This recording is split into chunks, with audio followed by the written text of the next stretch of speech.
Hello guys, and welcome to this Bitcoin market review. My name is Talon from AlphaTradeZone, and in this video I'm going to show you what I think is going to happen to Bitcoin in the next couple of days and what has happened the previous couple of days, so you can have some justification. So let's just see where are we coming from. So Bitcoin has completed a swing failure pattern yesterday during the night.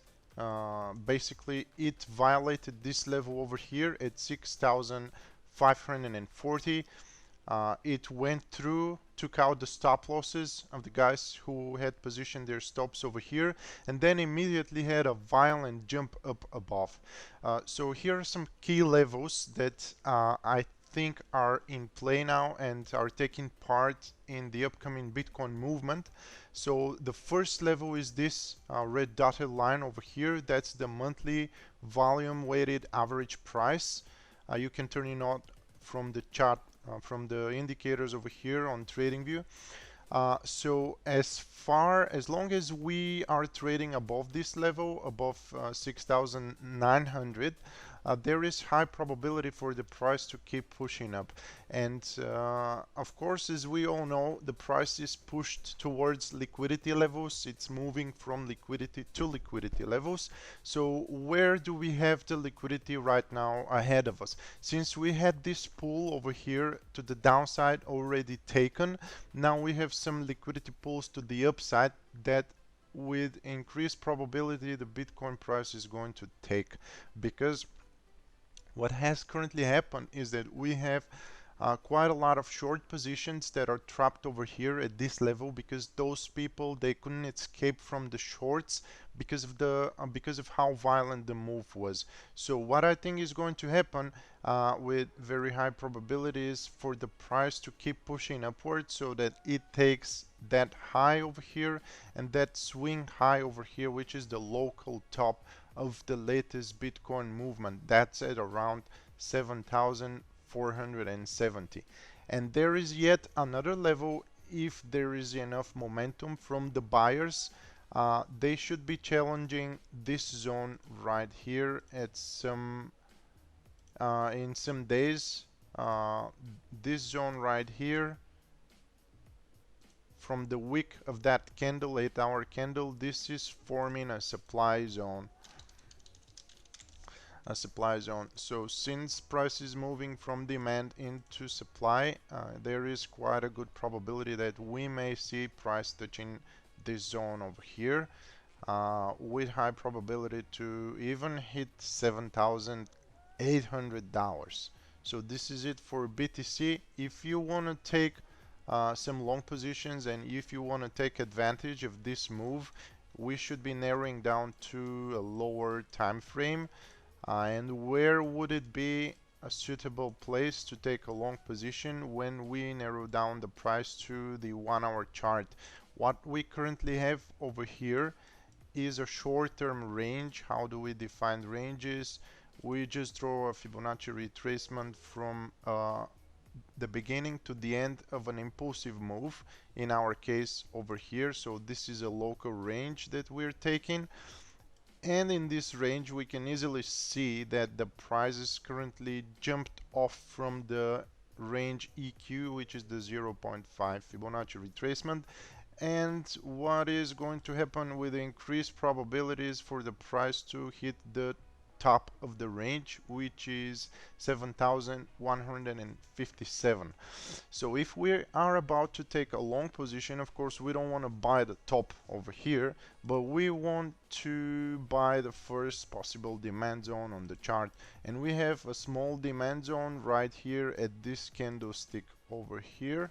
I'm just gonna change the color of this rectangle to green so that it's easier visible to you guys, and that's what I'm gonna call a local demand zone. Right here.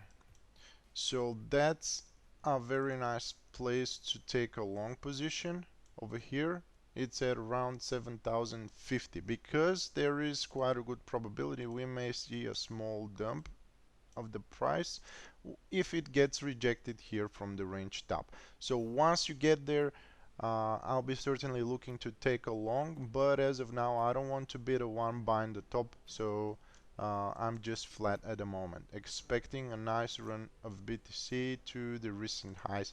And as you can also see, guys, there is quite a bit of confluence over here, where you can see the bottom of the range just coinciding with this red dotted line, thus creating a very nice confluence support of the price. So if the price is about to reach that level, I'm pretty certain that we may see a good bounce to the upside, like right here. So that's another area of demand to be looking for, to take in long positions, but we of course must first reach that level as well. That's not very good news for the Bitcoin bears, but at least that's what I can see from the chart at the moment. The price action has been quite clear ever since this swing failure pattern occurred from the bottom. So let's just see what's going to happen in the upcoming days. Stay safe, guys, and don't get to over leverage positions without pre-setting your stop losses, because as you see, this volatility can be very dangerous. Thank you. There is also something else that I've been looking at. It is this trend line over here that we have violated yesterday. As you can notice, we not only broke above this trend line, but we also confirmed support above it. So this is one more confirmation of upcoming upward price movement, because that trend line was pretty strong. It got rejected the price 1, 2, 3, 4, 5 times, and on the 6th time it just got violently broken. So at this moment, this trend line is going to be providing support for the price. If it ever reaches it from the upside, it's going to be providing nice support of the price. If we want to check the BTC dominance, so that we can see what kind of impact possibly the dominance would have on the altcoins, we're just seeing that the dominance has broken again a previous low over here, this one, and is jumping back up. What is this going to tell us about the upcoming move of the BTC dominance? It's going to be looking for liquidity to the upside if we're about to just judge from the raw price action on the dominance. So I'm pretty sure some move like this is about to happen. What is this meaning for the altcoins? Probably most of the altcoins will not be gaining value against the Bitcoin, which is also quite easily understandable, because most of the people's attention is now focused only on BTC, just because of the recent FUD about that coronavirus that is among the markets. People are just trying to limit their risk, reduce the risk as much as possible, and since we all know the altcoins are the highest risk asset available for trading, I'm not really sure that many people will be choosing to take the side of the altcoins on their bets, trying to increase their current wealth. So my suggestion is just to stay out of altcoins at the moment, maybe with exclusion of selected few altcoins like XTZ, Tezos, or Chainlink, which have been performing quite well, and Tomo Chain recently. I'll be doing some detailed analysis on those a bit later. So if you're holding those, probably you can consider keep holding until a bit higher targets, but for the most of the other altcoins, I don't think it's a good place, a good time to take positions there, because BTC will be taking the scene for the upcoming days or probably months, also considering the upcoming halving, which is not too far away. So BTC is going to be at the front stage for now in the crypto space.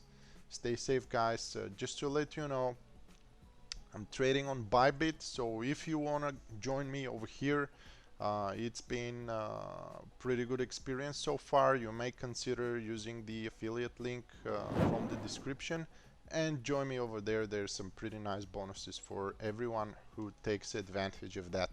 See you in the next video. Thank you, guys.